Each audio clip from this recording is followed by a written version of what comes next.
Hello guys, नमस्ते। स्वागत है आप सभी का एक बार फिर मेरे YouTube channel good health classes पर। तो आप लोगों के सामने आज फिर मैं एक इन्फॉर्मेशन लेके आई हूँ और आज की इन्फॉर्मेशन भी हमारी शिक्षक भर्ती से रिलेटेड ही है।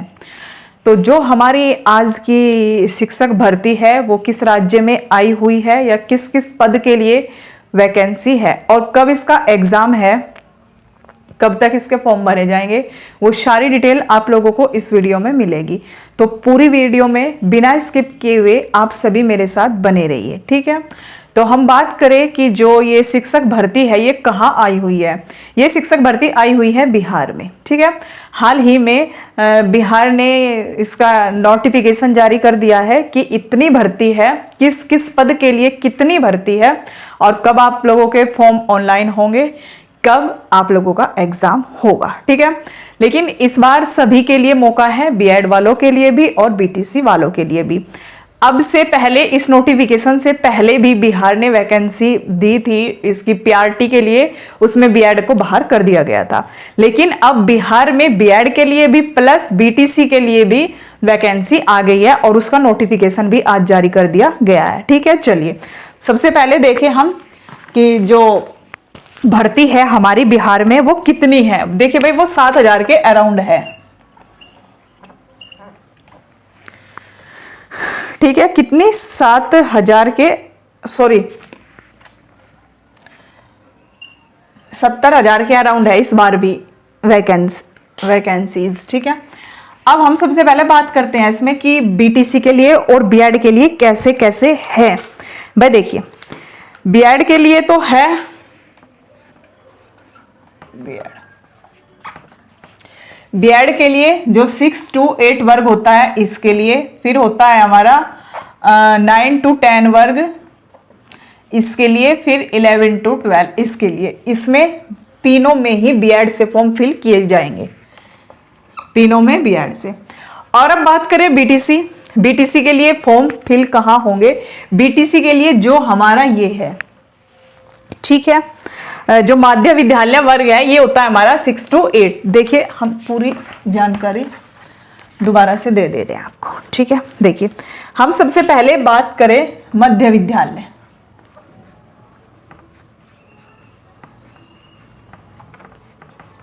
मध्य विद्यालय ये होते हैं हमारे जो 6 to 8 स्कूल होते हैं, ठीक है। फिर बात करें हम माध्यमिक की, माध्यमिक विद्यालय ये होता है हमारा 9 to 10, ठीक है। फिर हम बात करें उच्च माध्यमिक की,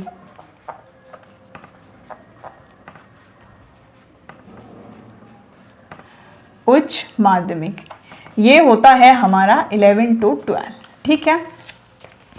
मध्य विद्यालय जिसमें हमारी 6 से 8 तक क्लास आती है, ठीक है। फिर बात करें हम माध्यमिक विद्यालय की, उसमें हमारी 9th क्लास और 10th क्लास आती है। बात करें उच्च माध्यमिक की, उसके लिए आती है हमारी 11th क्लास और 12th क्लास, ठीक है। अब अगर हम इसमें बात करें कि इनमें कौन कौन फॉर्म भरने के लिए एलिजिबल है, सबसे पहले माध्यमिक ही ले लो आप, सॉरी सबसे पहले मध्य विद्यालय ले लो। मध्य विद्यालय इसके लिए फॉर्म कौन कौन भर सकता है? बीटीसी या फिर आप लोगों का डीएलएड हो गया, ठीक है, और बीएड। इसके लिए तीनों ही एलिजिबल है 6 to 8 वर्ग के लिए। और प्लस इसमें क्या होनी चाहिए? प्लस आप लोगों का स्नातक होना चाहिए, ग्रेजुएशन प्लस स्नातक। और प्लस क्या होना चाहिए? आप लोगों का सीटेट का पेपर सेकंड, ठीक है, सीटेट का सेकंड पेपर। जिसके पास ये योग्यता है वो मध्य विद्यालय के लिए अप्लाई कर सकता है। अब भाई किसी का सीटेट नहीं हुआ है वो भी निराश ना हो। देखिए जब तक इसका रिजल्ट आ जाए आप लोगों का, जैसे ही आप लोग इसमें एग्जाम दोगे उसका रिजल्ट आने से पहले आप लोगों के पास सीटेट का रिजल्ट होना चाहिए। और आप लोगों का सीटेट होगा दिसंबर में, क्या पता तब तक उसका रिजल्ट आ जाए, या फिर बीपीएससी अपना रिजल्ट सीटेट रिजल्ट के बाद रिजल्ट दे अपना, ठीक है। क्योंकि सेम ऐसा ही जो पीआरटी की वैकेंसी निकाली गई थी बीपीएससी में, वहां भी ऐसा ही हुआ था। कुछ बच्चों ने अपियरिंग डाला था और जब सीटेट का रिजल्ट आ गया उसके बाद बीपीएससी ने अपना रिजल्ट दिया, यानी कि जो बच्चे अपियरिंग में थे वे भी इसमें हो गए, ठीक। तो अब भाई जो बिहार है, बिहार बहुत ही तेजी से कार्य कर रहा है। कोई भी वैकेंसी हो वो जल्द ही उसको पूरी कर दे रहा है। भाई पीआरटी की निकाली थी, वो 11 महीने में कंप्लीट कर दी, बच्चों को ज्वाइनिंग भी मिल चुकी है, अब उनकी ट्रेनिंग चली हुई है, ठीक है। इसी तरीके से ये भर्ती भी होगी, ठीक। अब मध्य विद्यालय की बात हो गई इसमें, ठीक है। तो जिसके पास सीटेट नहीं है या जिसका सीटेट नहीं हुआ है वो भी इसमें अपियरिंग में डाल सकता है। अब बात करें हम मध्य विद्यालय में, देखियो मध्य विद्यालय में सबसे ज्यादा वैकेंसी है, इसमें है 31,982, ठीक है भाई। जो पीआरटी का नहीं भर पाया या जिसने पीआरटी का नहीं भरा है वो मध्य विद्यालय में भर सकता है, ठीक है। अब इसमें हम बात करें कि जो इसका मध्य विद्यालय का सब्जेक्ट वगैरह का क्या क्या रहेगा, जिसको हम जूनियर की भी भर्ती बोलते हैं ना। इसमें देखिए आप लोगों का एक तो सपोज आप लोगों के पास ग्रेजुएशन में कोई वो थी भाषा थी, जैसे हिंदी हो गई, उर्दू हो गई, इंग्लिश हो गई, तो वो अपना उस भाषा से भी भर सकता है। और इसमें एसएसटी के लिए भी दिया हुआ है कि एसएसटी वाला भाषा भी भर सकता है, ठीक है। लेकिन जो विज्ञान है, विज्ञान वर्ग, वो विज्ञान में ही भरेगा और मैथ है, मैथ वाला मैथ वर्ग में ही फॉर्म डालेगा, ठीक। लेकिन अगर बात करें हम एसएसटी में कौन कौन डालेगा, जिसके पास इकोनॉमिक्स थी, ठीक है, यानी कि वाणिज्य जिसके पास था वो कई में जाएगा, वो एसएसटी में जाएगा, यानी कि कला वर्ग में जाएगा। और जिसके पास एसएसटी है वो तो उसमें जाएगा ही जाएगा। बस क्या ध्यान रखना है आपको, जिसके पास साइंस थी वो साइंस वर्ग में, जिसके पास मैथ था वो मैथ वर्ग में। अगर कोई भाषा से डालेगा तो वो भाषा वर्ग में जाएगा। इसको छोड़कर बाकी सभी, होम साइंस से ले लो या फिर जिसने बीकॉम की हुई है, ठीक है, जिसके पास एसएसटी का कोई भी पोर्शन था, साइकोलॉजी वगैरह कुछ भी था, वो सब कहाँ डालेंगे, वो सब डालेंगे एसएसटी में, ठीक है। चलिए ये था मध्य विद्यालय की बात।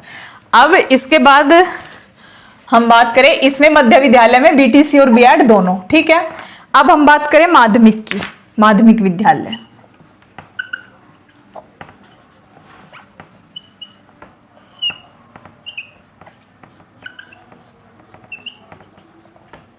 माध्यमिक विद्यालय, इसमें कौन कौन अप्लाई कर सकता है? इसमें एक तो भाई आप लोगों की बीएड होनी चाहिए, सबसे पहले तो इसमें स्नातक हो, स्नातक प्लस आप लोगों का बीएड, ठीक है, ये होना चाहिए आप लोगों के पास। और इसका क्या बोलते हैं, इसके साथ ना एस्टेट भी होना चाहिए आप लोगों का। एस्टेट एक होता है एस्टेट फर्स्ट पेपर, एक होता है सेकंड पेपर, ठीक। एस्टेट फर्स्ट पेपर और सेकंड पेपर किस किस के लिए चाहिए? एस्टेट फर्स्ट पेपर तो चाहिए माध्यमिक विद्यालय के लिए। तो माध्यमिक विद्यालय के लिए क्या क्या क्वालिफिकेशन होनी चाहिए? स्नातक plus B Ed plus state first paper, ये फर्स्ट पेपर होना चाहिए, ठीक है। फर्स्ट पेपर हो आप लोगों के पास तो आप माध्यमिक विद्यालय का डाल सकते हो। प्लस अगर आप लोगों के पास सीटेट सेकंड पेपर है तो भी आप लोगों का चलेगा, ठीक है। ये रही हमारे माध्यमिक विद्यालय की बात। अगर हम बात करें माध्यमिक विद्यालय, इसमें हमारी कितनी वैकेंसी है? इसमें है भाई 18,880, इतनी वैकेंसी है इसमें। देखियो भाई कितनी है इसमें भी, ठीक है। चलिए अब हम बात करते हैं उच्च विद्यालय। भाई इसको आप, जो ये माध्यमिक विद्यालय होता है 9 to 10, इसको आप लोग टीजीटी भी बोलते हो, है ना, टीजीटी, ठीक है। चलिए अब हम बात करते हैं उच्च माध्यमिक की।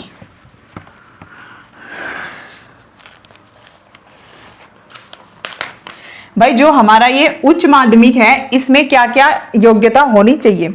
इसमें हमारा एक तो होना चाहिए प्रस्नातक, प्रस्नातक यानी कि post graduate, PG, post graduate, ठीक है, प्लस बीएड।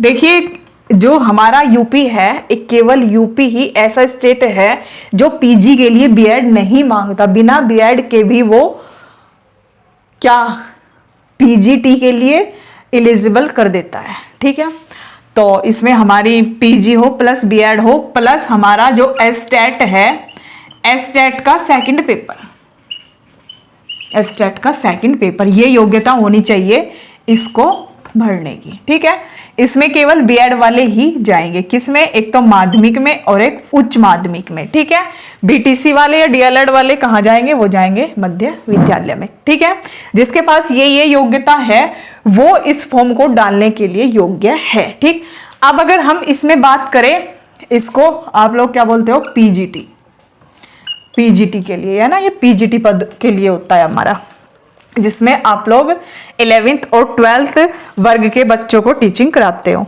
अब हम इसमें बात करें, इसमें कितने पद है? इसमें भी हमारे 18,830 पद हैं। ठीक है, ये थी हमारी पदों की बात कि किसमें कितने पद है और कौन कौन इसके लिए योग्य होगा। ठीक है, चलिए अब आगे चलते हैं।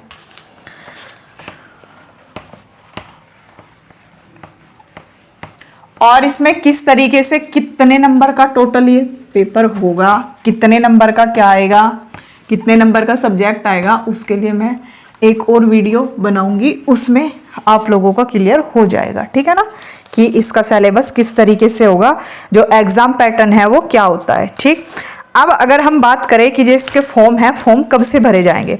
भाई इसके फॉर्म भरे जाएंगे 3 नवंबर से 14 नवंबर तक।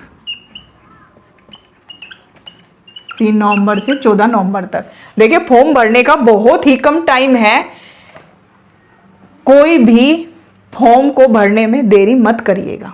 ठीक है, क्योंकि भाई इसमें इतनी डेट दी हुई है, पता नहीं डेट आप लोगों की बढ़ाई जाए या ना बढ़ाई जाए, तो एकदम क्या होगा, एकदम सर्वर बीबीजी होगा इसमें, साइट वगैरह आप लोगों की है ना, जब एकदम इतने बच्चे फॉर्म डालेंगे तो साइट वगैरह बिजी होगी। तो इसलिए आप सभी 3 तारीख से ही कोशिश करते रहना। अगर इसमें डेट बढ़ाई 1 या 2 दिन ही बढ़ाएंगे, हो सकता है वो भी ना बढ़ाई जाए। ठीक है, तो ये हमारे ऑनलाइन फॉर्म हो जाएंगे।